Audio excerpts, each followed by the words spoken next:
Sa mundong ibabaw, ano't ano pa man ang mangyayari, lalong-lalo na sa pamilya,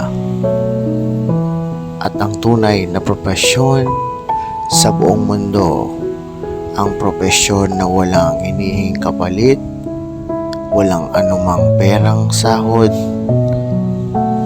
at walang makakatumbas nito, ang pagiging ina.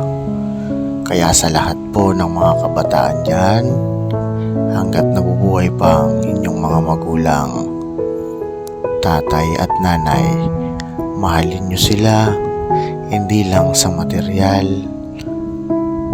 sa anumang pera.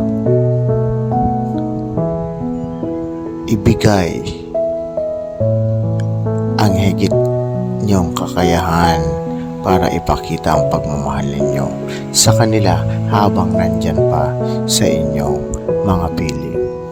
Salamat po.